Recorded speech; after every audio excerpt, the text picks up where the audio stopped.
आज मेरे सामने एक प्रश्न आया कि हमें गुरु का आदर क्यों करना चाहिए। जब हम गुरु को शुल्क दे देते हैं और ट्यूशन पढ़ने जाते हैं, उसमें भी हम उनको कुछ पैसे फीस देते हैं, तो हमें आदर की क्या आवश्यकता है। आदर की बहुत आवश्यकता है। एक बार मैं कहानी एक आपको सुनाऊं कि कर्ण ने जब द्रोणाचार्य से शिक्षा लेना चाहिए और उन्होंने मना कर दिया, तो कर्ण जो है अ, परशुराम जी के पास गए और उनसे शिक्षा लेने के लिए उनसे कहा। तो वो केवल ब्राह्मणों को शिक्षा देते थे, इसलिए पहले से ही वो ब्राह्मण का भेष बना के गए और वहाँ उन्होंने शिक्षा ली। एक दिन शिक्षा जब पूरी होने को थी, तो गुरुजी सो रहे थे, कर्ण की जंघा पर सिर रखा हुआ था।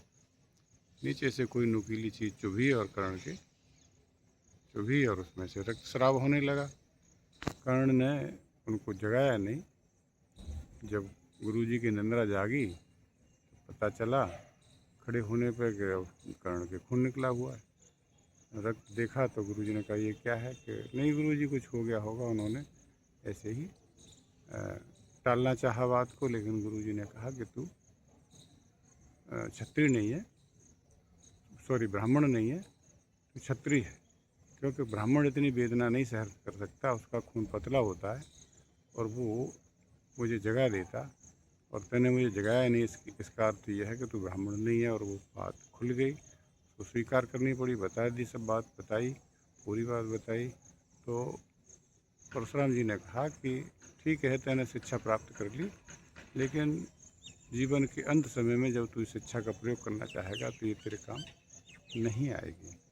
कहने का अर्थ ये है कि गुरु से लिया गया ज्ञान और माता पिता द्वारा छोड़ी गई संपत्ति बिना आदर के आपको काम नहीं आएगी, जीवन में आपको सदमार्ग पर नहीं ले जाएगी। अगर माता पिता का आदर आप नहीं करते हैं, तो माता पिता द्वारा छोड़ी गई संपत्ति आपको किसी न किसी कष्ट में ले जाएगी और कहीं न कहीं वो धीरे धीरे धीरे धीरे ह्रास की ओर चली जाएगी, हानि हो जाएगी और आप उससे प्रसन्नता महसूस नहीं कर सकते। हारी में, बीमारी में, व्यापार में, मुकदमे में, किसी भी तरह से कुछ उसका गलत सलत उपयोग आप करने लगेंगे। इसी प्रकार अगर गुरु से ज्ञान लेते भी हो और आदर नहीं करते हो, तो वो ज्ञान आपको किसी भी स्थिति में सदमार्ग पर नहीं ले जाएगा। और जब आप जीवन के निर्णय लेने के लिए खड़े होगे, तो उन उस ज्ञान से उन निर्णयों में लाभ नहीं ले पाओगे। इसलिए आपको गुरु और माता पिता का आदर करना ही चाहिए। एक बात ऐसे समझ सकते हैं कि अगर आपने केले का फल लिया, खरीदा, पैसे दे दिए, ठीक है, वो आपकी चीज़ है, आप उसका कोई भी उपयोग कर सकते हैं, तो क्या रास्ते में रख के उस पर पैर रख सकते हैं? नहीं रख सकते, क्योंकि वो भोजन है, खाने की वस्तु है, आपको पोषण देने वाली है और आप अपनी मर्जी के अनुसार उस पर पैर नहीं रख सकते। अगर किसी ने देख लिया या कोई देख रहा होगा या लोग इकट्ठे होंगे, तो वो आपको टोकेंगे, आपको गलत बताएंगे और आपको जो है कोई टोका टोकी कर सकता है। अगर कोई बुजुर्ग है तो आपके साथ कोई कठोरता भी कर सकता है। इसका अर्थ ये है कि समाज गुरु को धन से नहीं तोलता है। वो ये कहता ही है, हमारे समाज में हमारे बुजुर्गों ने हमें बताया है कि गुरु का तो आदर ही करना है। जैसे माता पिता, कोई कोई परिवार में आपने देखा होगा समाज में कि आप समाज में रहते हैं तो बहुत सारी चीज़ें ध्यान में आती होंगी। तो आपने देखा होगा जिन परिवारों में माता पिता का आदर नहीं होता है, उन परिवारों में जो संपत्ति होती है वो भी कहीं न कहीं दूसरे रास्तों से चली जाती है और वो परेशानी का सामना उनको करना पड़ता है। ऐसे ही गुरु के ज्ञान और माता पिता के आशीर्वाद को या उनकी सेवा को आप आदर से ही तौल सकते हैं, धन से उनको बिल्कुल भी नहीं तौला जा सकता। जहाँ से भी हमें कुछ भी मिलता है, वो भी चीज़ें हमें आदर से ही तोलनी है। जैसे फल हमें, सॉरी, वृक्ष हमें फल देते हैं, नदियाँ हमें जल देती हैं, सूरज हमें ऊर्जा देता है, ठीक है ना, पृथ्वी से हमें भोजन मिलता है। इन सब का आदर करने का, इन सब की पूजा करने का हमें आदेश हमारे ऋषि मुनियों ने दिया है और हम लाखों सालों से, हजारों सालों से उसको करते चले आ रहे हैं।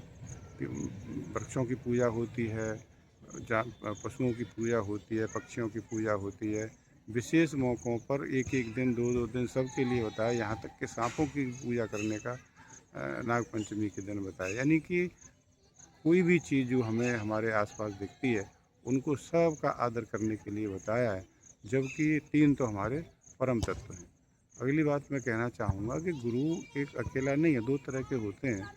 तो गुरु अकेला नहीं है, शिक्षा गुरु और दीक्षा गुरु, तो उनको और उनके समान वाले, यानी कि कहीं आप बस में भी बैठे हो और वहाँ से भी अगर आपको कोई शिक्षा किसी व्यक्ति से मिलती है, तो वो भी आपके गुरु के समान है। ऐसे ही माता-पिता अकेले माता-पिता नहीं है, माता-पिता के साथ उनके भाई, बंधु, जैसे चाचा, ताऊ, मामा, मौसा जो भी हैं, और कोई कहीं रास्ते में भी कोई पुरुष इस तरह का मिलता है या माता इस तरह की मिलती है जो आपको कुछ ज्ञान या शिक्षा देती है, तो वो शिक्षा भी आपको ग्रहण करनी है और उनका भी आदर उतना ही करना है। यानी एक ये 3 पुरुष 3 व्यक्ति नहीं है, 3 कैटेगरी हैं, जिन सबका आपको आदर करना है, तभी आपका जीवन संतुष्टिपूर्ण और सुखी कटेगा। ऐसा मेरा विचार है कि गुरु और माता-पिता का आदर करना ही चाहिए, करना ही चाहिए, करना ही चाहिए।